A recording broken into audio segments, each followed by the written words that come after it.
Taste Daily.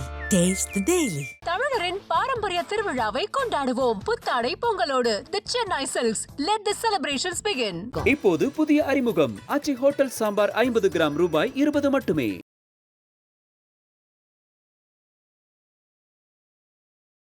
இப்போ இந்த ஆட்சியில துரதிருஷ்டவசமா இந்த காவல்துறையை யாரு கண்ட்ரோல்ல வச்சிருக்காருன்னே தெரியல. இந்த வார்த்தையை சொல்றதுக்கு நான் வெட்கப்படுறேன். அண்ணாமலை தமிழிசையும் சும்மா இருந்தவங்க வாய்க்கு நீங்க அவல் கொடுக்குறீங்களா? அப்ப முதலமைச்சருடைய பேரை கெடுக்கிறதுக்கு உள்ளேயே கருப்பாடுகள் இருக்கா? அப்ப பொதுமக்களை பார்த்து உங்களுக்கு பயம் வந்துருச்சா? அண்ணாமலை கேட்ட கேள்வி 100% நியாயமானது. அதுல யதார்த்தம் இருக்கு, உண்மை இருக்கு. நிஜமா சொல்றேன், முதலமைச்சர் இப்ப வெளிச்சுக்கிடலைன்னா அவரை தெருவில் கொண்டாந்து நிறுத்திடுவாங்க சில காவல்துறை அதிகாரிகளும் அவரை சுற்றி இருக்கிற சில உயரதிகாரிகள். இந்த நடந்தது பல்கலைக்கழக வளாகத்துல. வேந்தர் என்கிற முறையில் நான் தார்மீக பொறுப்பேற்கிறேன்னு ஒரு ட்விட்டர் போட்டாரா? அப்புறம் என்ன சார் நேர்மையை பத்தி அவர் பேசுறாரு, தார்மீகத்தை பத்தி அவர் பேசுறாரு? வெக்கி தலை குடையணும் கவர்னர்.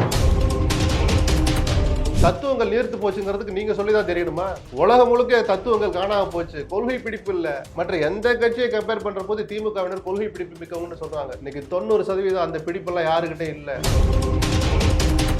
நெருப்பை பத்த வைக்கிறது ஈஸி, அணைக்கிறது அவ்வளவு சுலபம் இல்லை. இதே ஆராசா கடந்த தேர்தலின் போது சில வார்த்தைகளை விட்டு அது எடப்பாடி தேர்தலுக்காக எப்படி எல்லாம் பயன்படுத்திட கண்ணீர் விட்டு அழுது குறைஞ்சபட்ச 10 தொகுதிகளில் தோல்வியை தேடி தந்தவர் தான் ஆராசா. தன்னை அறியாமலேயே தேர்தல் அரசியலுக்கு, ஜனரஞ்சக அரசியலுக்கு வந்துவிட்ட ஆராசா வார்த்தைகளில் கவனமா இருக்கணும். அப்படி இல்லைன்னா அது அந்த கட்சிக்கு செய்கிற துரோகம்.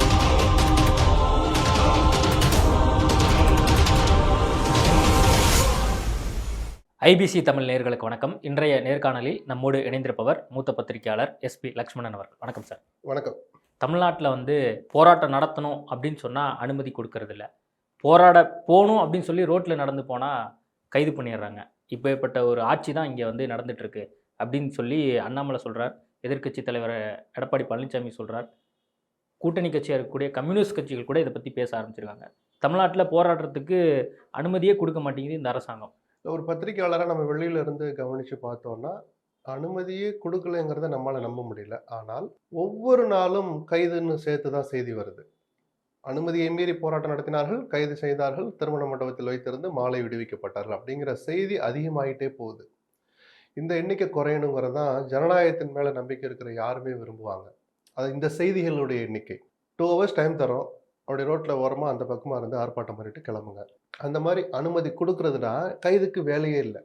அப்படி சரிங்க நாங்கள் 2 hours சத்தம் போட்டுட்டு கோஷம் போட்டுட்டு எங்களுடைய கோரிக்கைகளை பற்றி பேசிட்டு கிளம்பிடுறோன்னு சொல்லிட்டு அந்த வாக்குறுதியை மீறி அந்த தெருவில் வந்து உட்கார்றது, பஸ்ஸை மறிக்கிறது, திடீர்னு சாலை மறியல் அல்லது ஆர்ப்பாட்டம் பண்ணுறது. அது ஆர்ப்பாட்டங்கிறது அங்கே நின்று கோஷம் எழுப்புறதுங்கிறதும் ஆர்ப்பாட்டத்தின் ஒரு வடிவம் தான்.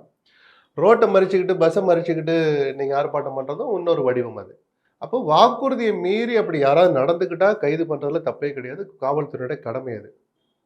அதுக்கு அவசியமே இல்லாமல் அந்த மாதிரியான எண்ணத்தில் இல்லாமல் எங்களுடைய நோக்கம் இந்த அரசின் கவனத்தை இருக்கிறதான்னு சொல்கிறவங்களை கூட இவங்க தடுக்கிறாங்களோன்னு ஒரு சந்தேக பார்வை பொதுவான நபர்களுக்கு வர ஆரம்பிச்சிடுச்சு. அப்போ எடப்பாடி ஒரு பக்கம் வைங்க, தோழமை கட்சி தலைவர்கள்ட்ட இருந்தே வர்றபோது அந்த தோழமை கட்சிகள், அது கூட்டணியினுடைய தலைவராக இருக்கிற திமுக தலைவர், சட்டம் ஒழுங்குக்கும் பொறுப்பாக இருக்கிற முதலமைச்சர் ஸ்டாலின் அவங்கள கூப்பிட்டீங்க, வாங்க என்னென்ன உங்க குறை என்ன இந்த விஷயத்துல? இத்தனை போராட்டம் பண்ணதான் நீங்களே விழுப்புரம் மாநாட்டில் பேசுறீங்க, பாலகிருஷ்ணன் பேசுறாரு, மார்க்சிஸ்ட் இதெல்லாம் பண்ணியிருக்குன்னு. அப்போ இந்த எமர்ஜென்சி நடக்குதோ, எமர்ஜென்சி அறிவிக்கப்பட்டிருக்கோன்னு நீங்க சந்தேகப்படுற அளவுக்கு நடக்குன்னா எந்த போராட்டத்துக்கு அனுமதிக்கல? எனக்கு இந்த லிஸ்ட்டை கொடுங்க. காவல்துறை அதிகாரிகளை கூப்பிட்டு அவர் விசாரிக்கணும் முதல்ல. ரைட்டு, நியாயமாக தான் தடுத்திருக்கிறாங்க, இல்லை இதெல்லாம் எதுக்காக நீங்கள் தடுத்தீங்கன்னு அவங்கள கூப்பிட்டு கண்டிக்க வேண்டிய சூழல் கட்டாயம் இப்போ முதலமைச்சருக்கு எழுந்திருக்கு. இதை நழுவி போயிடலாம், கடந்து போயிடலாம், இன்னைக்கு கத்துவானுங்க நாளைக்கு போயிடுவாங்கன்னு முதலமைச்சர் நினைச்சாருன்னா அது ஜனநாயகத்துக்கும் நல்லதில்லை, தோழமைக்கு அந்த கூட்டணிக்கு தலைமை வகிக்கிற திமுகவுக்கும் அது நல்லதில்லை. இல்லை, இப்போ சென்னையில் பார்த்தீங்கன்னா வள்ளுவர் கோட்டத்தில் போராட்டம் பண்ணணும் அப்படின்னு சொல்லி பாஜகவினர், நாம் தமிழர் கட்சியை சேர்ந்தவங்க, அதே மாதிரி அதிமுகவினர் கூட வேறு சில இடங்கள்லாம் அனுமதி கேட்குறாங்க. அனுமதி மறுக்கப்படுது, அல்லது தடையை மீறி அவங்க போராட்டம் பண்ணணும் அப்படின்னு நினச்சா உடனடியாக கைது நடவடிக்கை அப்படிங்கிற இடத்துக்கு நகருது. அப்போது இந்த அரசாங்கத்தை எதிர்த்து ஒரு குரல் வர்றதை இந்த அரசாங்கம் விரும்பலையா? இந்த இப்படி ஒரு விமர்சனம் வர்றதுக்கு காவல்துறையினர் காரணமாயிடுறாங்க. சார், நான் ஒரு விஷயம் சொல்றேன், ஜெயலலிதா எப்போதெல்லாம் ஆட்சிக்கு வருகிறாரோ 3 முறை முழுமையா அவர் முதலமைச்சராக இருந்தார். அப்பெல்லாம் போலீஸ் ராஜ்யம் நடக்குது அப்படின்னு விமர்சிக்கிற அளவுக்கு போலீஸ்க்கு ஒரு சுதந்திரம் கொடுப்பார். அவ்வளவு சுதந்திரத்தையும் கொடுத்துட்டு கண்ட்ரோல் அவர் தான் வச்சிருப்பார். அது கமிஷனரா இருந்தாலும் டிஜிபியா இருந்தாலும் ஏதாவது ஒரு தப்பு நடந்ததுன்னா அடுத்த சில மணி நேரங்களில் அவர்கள் அந்த இடத்துல இருந்து பணிமாற்றம் செய்யப்படுவாங்க. தற்காலிக பணி நீக்கம் செய்யப்பட்டு, இதெல்லாம் வரலாற்றுகள்ல ஆவணப்பூர்வமா இருக்கிற உண்மை. நான் ஏதோ ஜெயலலிதா புகழ்றதுக்காக சொல்லல, இரும்பு பெண்மணின்னு சும்மா ஒன்றும் ஜெயலலிதாவை சொல்லல. அவ்வளவு சுதந்திரம் கொடுத்த போலீஸை கூட கண்ட்ரோல் அவங்க வச்சிருப்பாங்க.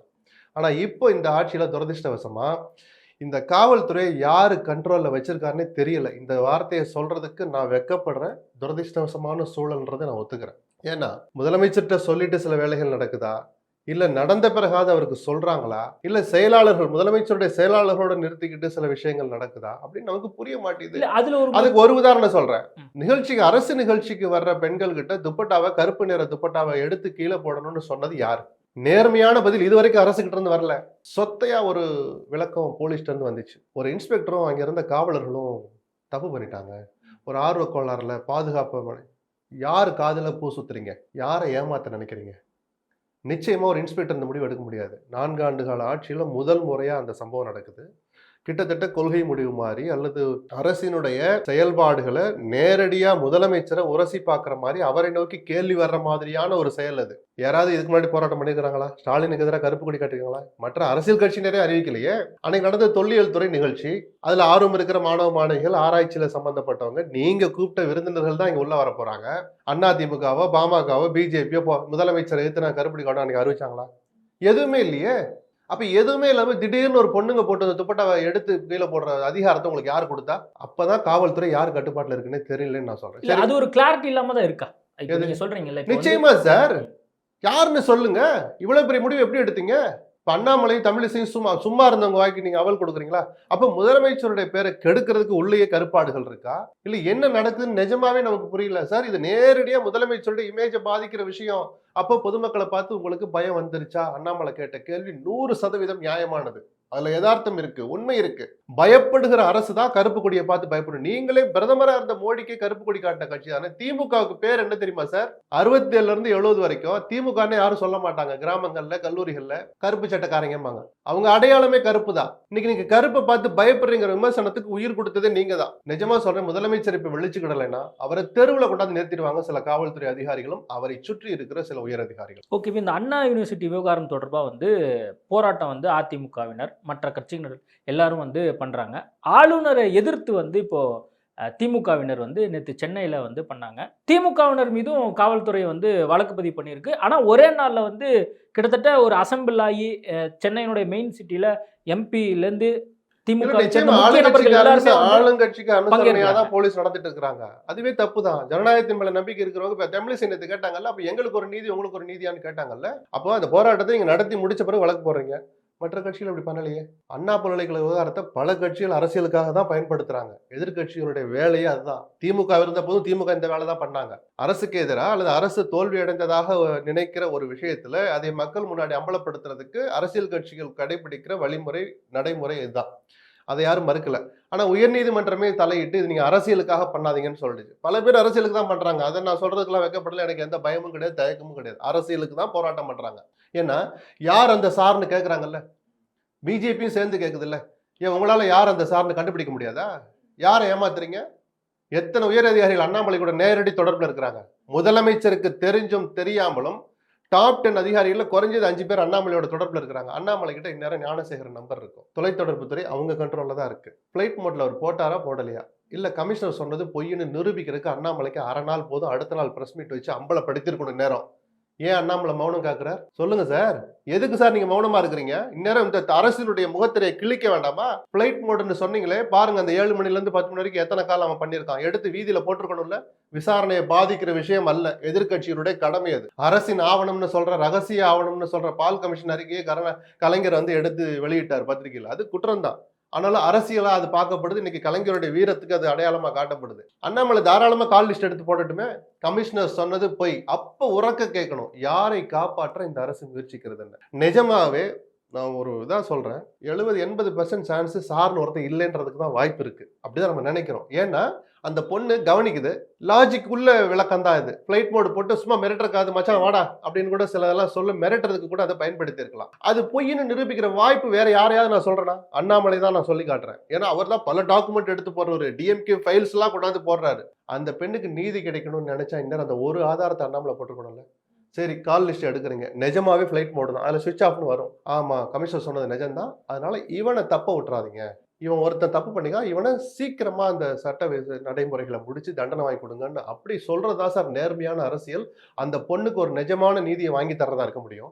இது எதையுமே செய்யாம நாங்க வள்ளூர் கோட்டத்தில் ஆர்ப்பாட்டம் பண்ணுவோம், ராஜரத்ன ஸ்டேடியத்தில் கூடுவோன்றதெல்லாம் சுத்த அரசியல், அரசியல் கட்சிகளுக்குரிய இலக்கணம் தான். பட் அந்த பொண்ணை பத்தி நீங்க ஒரு துளி கூட கவலைப்பட மாட்டீங்களா?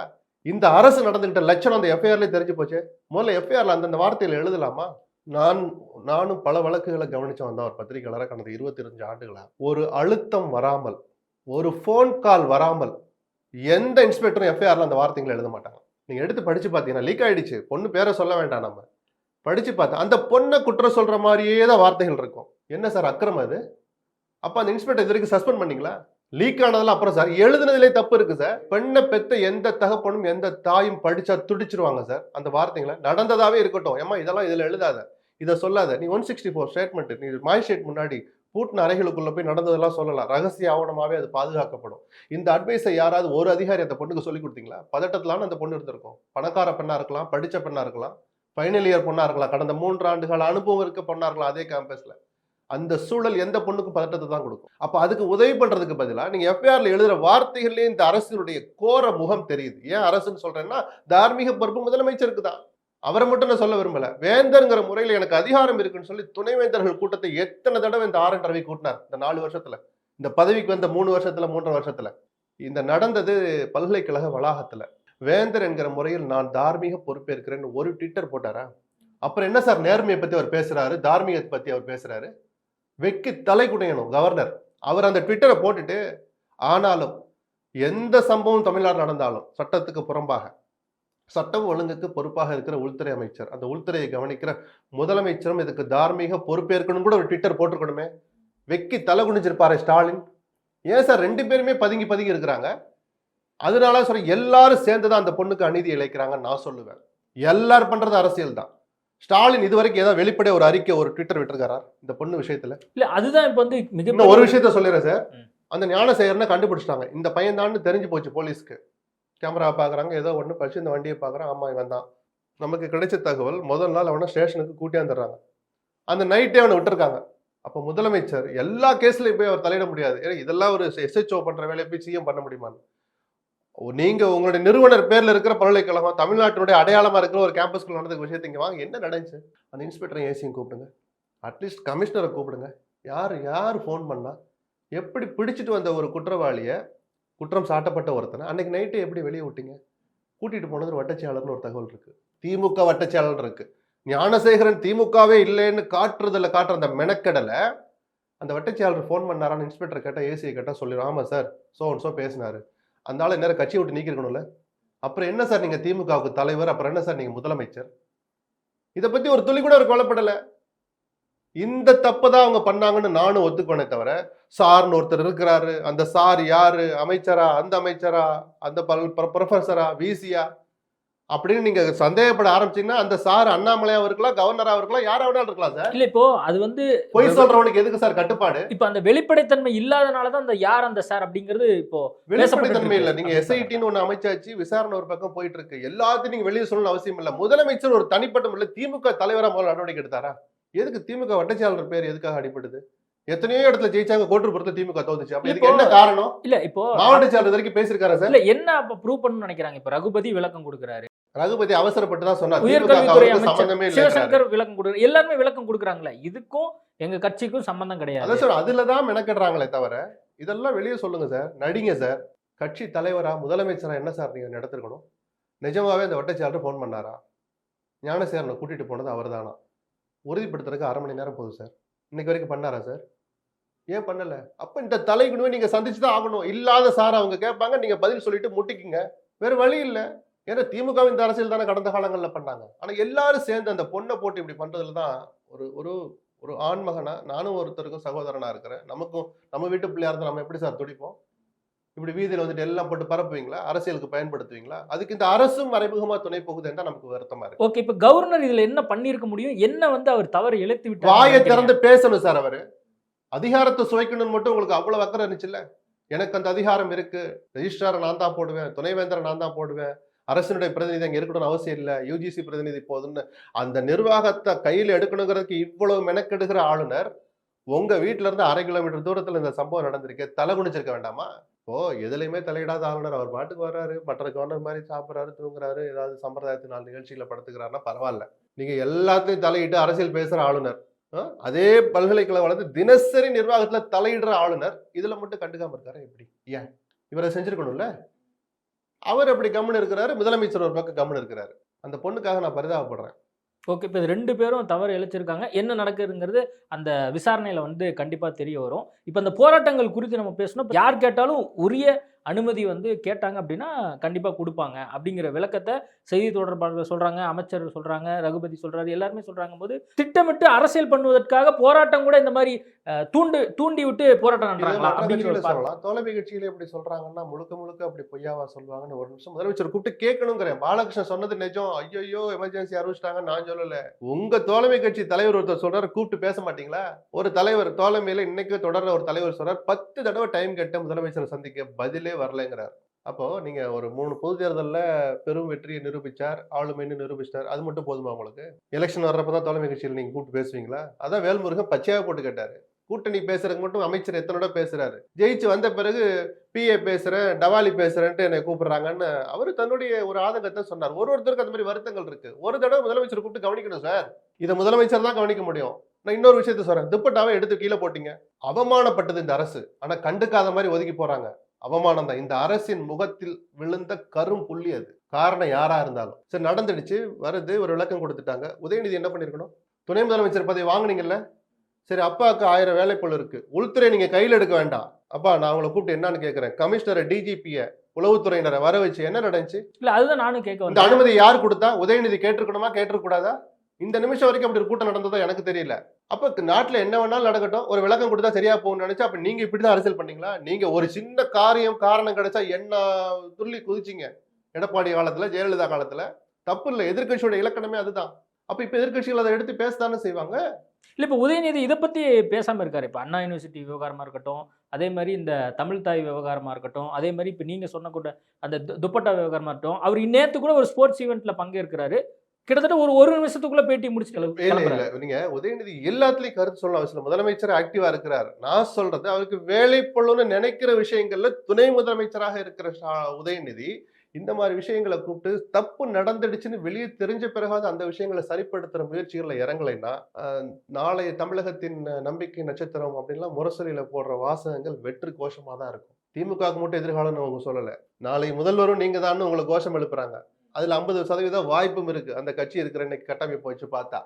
அப்படிப்பட்ட உதயநிதி மௌனமா இருக்கலாமா? எல்லாத்துலயும் கருத்து சொல்லணும்னு நான் சொல்லல சார். இந்த ஒரு விஷயம், நீங்க நீட் தேர்வுல கம்மலை கலட்டினாங்க, இதோட இது கலட்டினாங்க, கிளிப்பை எடுத்தாங்கன்னு சொன்னதுக்கெல்லாம் நம்ம எவ்வளவு தூரம் கூக்குரலிட்டோம், கூச்சலிட்டோம். துப்பட்டாவை எடுக்க சொல்றாங்களே, அது நம்ம அரசு, நம்மளுடைய காவல்துறை, நான் தான் அமைச்சர். அதுக்கு என் நிர்வாகத்தில் இருக்கிற காவல்துறை இப்படி நடந்திருக்குன்னு கொஞ்சமாவது முதலமைச்சர் அதை பத்தி யோசிச்சாரா?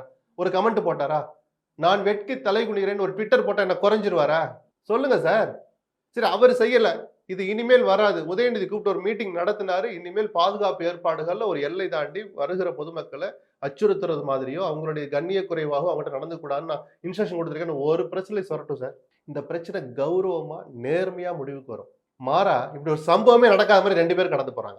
ஓகே, இப்போ இந்த விவகாரம் அண்ணா யூனிவர்சிட்டி விவகாரமா இருக்கட்டும், அல்லது இந்த போராட்டம் சம்பந்தப்பட்ட விஷயங்கள் குறித்தெல்லாம் வந்து கம்யூனிஸ்ட் கட்சி வந்து விமர்சனம் பண்ணுது.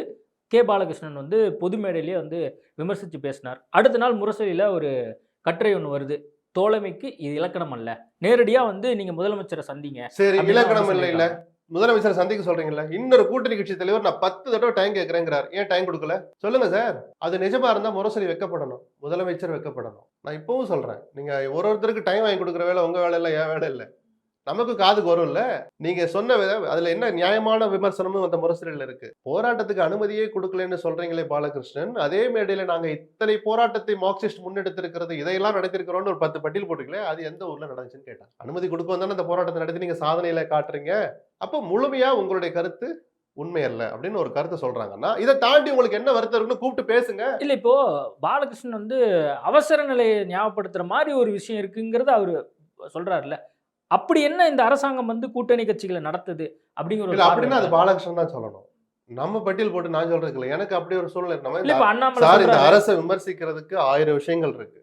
அவசர நிலையோ அப்படின்னு சந்தேகப்படுறவங்களாம் இங்க ஒண்ணும் அப்படி ஒண்ணும் அசாதாரண சூழல்லாம் எழல. அப்படி இருக்குன்னு பாலகிருஷ்ணன் ஃபீல் பண்ணான்னா முதலமைச்சர் தான் இல்ல கூப்பிட்டு. இப்ப நேத்து வந்து மதுரையில கிட்டத்தட்ட உங்களுக்கு நல்லா தெரிஞ்சிருக்கும் ஒரு 3000 4000 விவசாயிகள் வந்து டங்ஸ்டன் விவகாரத்துக்காக போராட்டம் பண்றாங்க. எல்லாரும் வந்து நடந்து போறாங்க. போஸ்ட் ஆபீஸ் வரைக்கும் நடந்து போறாங்க. காவல்துறையினுடைய தடையை தடையை மீறி மீறி தான் போனாங்க. போறாங்க. அப்போ வந்து நிறைய பேர் வந்து கைது செய்யப்படுறாங்க. நீங்க போகக்கூடாதுன்னு சொல்லி வந்து தடுத்து நிறுத்தப்படுறாங்க. இது சம்பந்தமா ரகுபதி அவருடைய ட்விட்டர் பக்கத்துல வந்து ஒரு விரிவான ஒரு பதிவு கூட போட்டிருக்காரு. அப்போ மக்கள் பிரச்சனைக்கும் இந்த அரசாங்கம் கூட இது நிக்க அப்படி இல்ல மாட்டேங்குது சார். நீங்க அப்படிங்கிற ஒரு பார்வை சார் வருது. காவல்துறையுடைய வேலை இப்படி அப்படியா 4000 பேரா ரோட்ல நடந்து போய்க்கங்க அப்படின்லாம் விட முடியாது சார். சட்டம் ஒழுங்கா பாதுகாக்கணும். அதுல ஏதாவது ஒரு பிரச்சனை நடந்துச்சா நீங்கள் நானும் இதே கேள்வி நீங்களும் கேட்பேன், நானும் ஒரு பதில சொல்லிக்கிட்டு இருப்பேன். அதுக்கு இந்த அரசான பொறுப்பே இல்ல இருக்கணும். நான் எதுக்காக இதை இல்ல கேட்க இல்ல வந்தேன்னா, நான் இல்ல என்ன இல்ல ரெண்டு கட்சிகள் இப்படி சொல்றாங்கன்னா அவங்க அரசியலுக்காக சொல்றாங்கன்னு விட்டுருவோம். இப்ப மக்கள் வந்து நடந்து போறாங்க, போராட்டம் இல்ல பண்ணணும் அப்படின்னு அதனாலதான் நினைக்கிறாங்க. அதனாலதான் அதுக்கும் அனுமதி கொடுக்கும். அதனாலதான் ஆரம்பத்துல தடுத்த போலீஸ்காரங்க அதுக்கப்புறம் ஒரு வேன்ல ஏறி 4 பேர் மட்டும் வாங்க மதுரைக்குன்னாங்க. உங்க ஒத்துக்கல. கடைசி வரைக்கும் 18 கிலோமீட்டர் நடந்தே தான் போனாங்க. காவல்துறை அதை மறைமுகமாக அனுமதித்தது. மக்கள் எழுச்சி வந்துட்டா அவங்க எல்லாம் ஒண்ணும் பண்ண முடியாது. அடிச்சு துரத்தி ஒரு லத்தி சார்ஜ் நடந்திருந்தா நீங்க கேட்குற கேள்வி நியாயம் நேத்து. சார் அதை மீறி போனாங்க. லத்தி சார்ஜ் பண்ணி எல்லாரையும் கலைச்சாங்க. அதுல ஒரு 100 150 பேரை பிடிச்சு கொண்டு இப்போ ரிமாண்ட் பண்ணிட்டாங்க. அப்படிலாம் நடந்திருந்தால் இந்த அரசு எக்ஸஸா நடந்துக்குன்னு நம்ம சொல்லலாம். அப்படி எதுவும் நடக்கல. உணர்வை புரிஞ்சுக்கிட்டாங்க. காரணம் நியாயமான காரணம். அந்த ஊருக்காரங்க பாதிக்கப்படும் தானே அதுக்கு போறாங்க. அந்த திட்டமே வரக்கூடாதுன்னு சொல்லிட்டு மறைமுகமா அனுமதிச்சாங்க. இதே மாதிரி பீஸ்ஃபுல்லா எடுத்துட்டு போகணும் சார். வேற வழி இல்லை. அப்படி இப்படி அட்ஜஸ்ட் பண்ணி தான் போவாங்க. சார் நான் அனுமதி கொடுக்குறேன், ரொம்ப கூட்டத்தை கூட்டாதீங்க அப்படிம்பாங்க. உளவுத்துறையுடைய வேலையே அதுதான். என்னன்னா எவ்வளோ பேர் சார் வர்றீங்க, ஒரு 5000 பேரை திரட்டும், நாங்கள் யாருன்னு காட்டும். அதை காட்டுறதெல்லாம் இருக்கட்டும், ஒரு 1000 பேர் வந்து நின்றுட்டு போயிடுங்க அப்படின்னு முதல்ல ரெக்வஸ்ட் பண்ணுவாங்க. அவங்களும் சில நேரம் சரின்னு சொல்லுவாங்க. இந்த மாதிரி நெளிவு சுழிவோடு இந்த ஆட்சி நடக்குதான்னா துரதிர்ஷ்டவசமாக அப்படி இந்த ஆட்சி நடக்கவில்லை. நிறைய தகவல் தொடர்பு இடைவெளி இருக்கு. அது அமைச்சர்களுக்கும் முதலமைச்சருக்கும் இருக்கு, திமுக தலைவர் ஸ்டாலினுக்கும் தலைமை கட்சிகளுக்கும் இருக்கு, மாவட்ட செயலாளர்களுக்கும் கட்சி தலைமைக்குமே இருக்கு. எல்லா இடத்துலயும் தகவல் தொடர்பு இடைவெளி இருக்கு. பத்திரிகையாளருக்கும் முதலமைச்சருக்குமான அந்த தொடர்புங்கிறது இல்ல அப்படி ஒண்ணு கண்ணுல பார்க்காம எல்லாம் இல்ல. அவர் இல்ல இப்போ இந்த பேசிட்டாலே அண்ணா யூனிவர்சிட்டி விவகாரம் தொடர்பா இப்போ இதுவரைக்கும் முதலமைச்சர் அவர்கள் ட்விட்டர்ல ஆக்டிவா இருக்கக்கூடியவர் தான். நானும் வந்து திமுக செய்தி தொடர்பாளர்கிட்ட கேட்டேன். அவங்க என்ன சொல்றாங்க, இதுக்கெல்லாம் வந்து அவர் பதில் சொல்லணுங்கிற அவசியம் இல்லை அப்படின்னு சொல்லி அவங்க கடந்து போறாங்க. இப்போ முதலமைச்சர் ட்விட்டர்லையும் போடல, செய்தியாளர்கள் வந்து சந்திச்சு இந்த மாதிரி வந்து நடந்துருச்சே, நாங்க இதுதான் நிலைப்பாடு அப்படின்னு அவரும் சொல்லலை. அதே மாதிரி நீங்க சொல்லக்கூடிய அந்த துப்பட்டா விவகாரமா இருக்கட்டும், அதுக்கும் வந்து முதலமைச்சர் அவர்கள் பத்திரிகையாளர் பார்த்து தெளிவான விளக்கத்தை கொடுக்கல. அப்போ பத்திரிகையாளர்கிட்டே அவர் விலகிதான் இருக்காரு. இல்ல அப்படி இல்லை. பல நேரங்கள் அவர் பத்திரிகையாளர் சந்திக்கிறார், போற ஊருங்கள் எல்லாம் பிரஸ் மீட் வச்சு பேசுறாரு. நான் அப்படி எல்லாம் போய் சொல்ல விரும்பல. ஆனா இதை நீங்க பத்திரிகையாளர் சந்திக்கணும்னு அவசியம் இல்லை. நீங்க சொன்ன மாதிரி ட்விட்டர்ல ஆக்டிவா இருக்கிறவரு ஒரு பதிவு போடுங்க, இல்ல 4 பேரை தாண்டிதான் ஒரு பக்கம் அறிக்கை விடுங்க. காவல்துறை நடந்து கொண்டது தவறான செயல், என் அனுமதி இல்லாமல் நடந்தது, இனிமேல் இது போன்ற சம்பவங்கள் நடக்கான்னு போலீஸ் கொடுத்த விளக்கத்துக்கு பதிலாக முதலமைச்சர் விட்டா முதலமைச்சர் குறைஞ்சிடுவாரான்னு கேட்கிறேன். யாரு சார் உங்களுக்கு அறிவுரை சொல்றா? அவர் எங்கேயோ உயர்ந்து நிற்பார். நிஜமாவே முதலமைச்சருக்கு தெரியாம நடந்துருச்சு. முதலமைச்சருடைய வார்த்தையை மக்கள் மதிக்க தயாரா இருக்கிறாங்க சார், நம்ப தயாரா இருக்கிறாங்க. ஆனா நீங்க இது தமிழ்நாட்டுல நடக்காத மாதிரி கடந்து போகும்போது தான் நமக்கு எரிச்சல் வருது. இது நேர்மையற்ற அரசியல் நம்ம சொல்றோம். இது நேர்மையற்ற கள்ள மௌனம். இது முதலமைச்சரே சொல்லியிருக்கணும் சார் அந்த விளக்கத்தை. என் அனுமதி இல்லாம நடந்துச்சு, இனிமேல் இது மாதிரி நடக்காதுன்னா எவ்வளவு சந்தோஷமா இருக்கும் நமக்கு. அப்படி நடக்காத மாதிரி நடந்துக்கிட்டது எந்த வகையில போய் சேர்ப்பீங்க? அப்புறம் அடுத்தவங்களை குற்றம் சொல்றதுக்கு திமுக என்ன அருகதை இருக்கு? ஓகே, இப்போ நான் இறுதியாக கேட்க விரும்புறது, இப்போ பாலகிருஷ்ணன் மாற்றப்பட்டுட்டாரு. சண்முகம் அவர்கள் நேற்று ஃபர்ஸ்ட் டைம் செய்தியாளர் சந்திக்கிறாரு. ஆரம்பத்திலே ஒரு கான்ட்ரவர்சியோட வந்து ஒரு விஷயம் உருவாயிடுச்சு. ஆராஸ்னா பேசின விஷயம் வந்து அந்த ஒரு சின்ன கிளிப்பிங்கை பார்த்துட்டு நான் பதில் கொடுக்குறேன், இருந்தாலும் முழுசாக பார்க்கணும் அப்படிங்கிற சொல்கிறேன். கம்யூனிஸ்ட் கட்சியினுடைய அந்த கொள்கைகள் அப்படியே இருக்குது, ஆனால் அந்த தலைவர்கள் வர வர அந்த கொள்கை நீர்த்து போகுது அப்படிங்கிற ஒரு விஷயத்த வந்து அதுல முழுமையா பார்க்காம நான் சொல்ல முடியாதுன்னு சொன்னவர் தன்னுடைய வார்த்தைகளை திரும்ப பெறணும்னு அந்த இதுல சொல்லிக்கிறாரு. நான் கேட்கிறேன், ஆராசா இப்ப இது அவசியம் பேசிதான் ஆகணுமா? சொல்லுங்க சார், அவசியம் நீங்க பேசணுமா? அப்ப சமூக நீதி திமுக எந்த லட்சணத்துல காப்பாத்துன்னு இன்னொரு மேடை போட்டு இதே தலைமை கட்சி பேசினா அவர் ஏத்துக்குவாரா? ஒரு நெருப்பை பத்த வைக்கிறது ஈஸி, அணைக்கிறது அவ்வளவு சுலபம் இல்லை. இதே ஆராசா கடந்த தேர்தலின் போது சில வார்த்தைகளை விட்டு அது எடப்பாடி தேர்தலுக்காக எப்படி எல்லாம் பயன்படுத்தினா கண்ணீர் விட்டு அழுது குறைஞ்சபட்ச 10 தொகுதிகளில் தோல்வியை தேடி தந்தவர் தான் ஆராசா, தன்னை அறியாமலேயே. அது மாதிரி தெய்வங்களை பத்தி சில நேரங்களில் துடுக்கா பேசினவர் தான் ஆராசா. இப்படி நீங்க இன்னும் கூட கிளின்னு கிளிங்க பிள்ளையார, லட்சுமிய, சரஸ்வதிய. தீக்கால போய் நீங்க எங்க இருந்து வந்தீங்களோ அந்த தீக்காலே போய் சேர்ந்துக்கிட்டு அங்கே போய் உட்காந்து பேசணும். தேர்தல் அரசியலுக்கு, ஜனரஞ்சக அரசியலுக்கு வந்துவிட்ட ஆராசா வார்த்தைகளில் கவனமா இருக்கணும். அப்படி இல்லைன்னா அது அந்த கட்சிக்கு செய்கிற துரோகம். சரிதானா? இதுல எல்லாமே அடக்கம். அதான் இப்போ கம்யூனிஸ்ட் கட்சி தோழர்கள் எல்லாரும் இது சம்பந்தமா கருத்துக்களை தெரிவிக்க இல்ல, முழுமையான வீடியோ பார்த்தாங்கன்னா ஆராசாவை கண்டிக்கிற அளவுக்குலாம் அதுல இல்ல. ஆனால் என் பார்வை என்னன்னா, அதை கூட எதுக்கு தொடறீங்க? இதே மாதிரி பட்டும் படாம பாலிஷ்டா திமுக விமர்சிக்கட்டுமா அப்படின்னு கேட்டா மார்க்சிஸ்டோ, இந்திய கம்யூனிஸ்டோ கேட்டா ஸ்டாலினோ விமர்சிச்சுங்கன்னு சொல்லுவாங்களா? முரசொலி மௌனமா இருக்குமா? எதுக்கு இந்த உரண்டை எடுக்கிற வேலை? கிராமங்கள்ல சொல்லுவாங்கல்ல, உரண்டை எடுக்கிறான்னு. எதுக்கு சார் உங்களுக்கு இந்த வேலை? என்ன நடந்து போச்சு? இங்க 1000 பிரச்சனை இருக்கு தமிழ்நாட்டுல விவாதிக்கிறதுக்கு. இப்ப ரொம்ப முக்கியமா தத்துவங்கள் நீர்த்து போச்சுங்கிறதுக்கு நீங்க சொல்லிதான் தெரியணுமா? உலகம் முழுக்க தத்துவங்கள் காணாம போச்சு, கொள்கை பிடிப்பு இல்ல. மற்ற எந்த கட்சியை கம்பேர் பண்ற போது திமுகவினர் கொள்கை பிடிப்பு மிக்கவங்கன்னு சொல்றாங்க. இன்னைக்கு 90% அந்த பிடிப்பெல்லாம் யாருக்கிட்டே இல்ல. அவன் சம்பாதிப்பான், நான் உட்காந்து வேலை செய்யணுமா அப்படின்னு கேட்கிற தொண்டர்கள் இன்னைக்கு திமுக அதிகமாயிட்டாங்க. இது தெரியுமா ஆராசாக்கு? முதல்ல இதை பத்தி கம்யூனிஸ்டுகளோ காங்கிரஸோ பேசினா ஆராசா ஒத்துக்குவாரா? கரித்தொண்டு பிடித்து எழுதிய கைகள் எங்கே அப்படின்லாம் அண்ணா கடந்த காலங்களில் கேட்பாரு.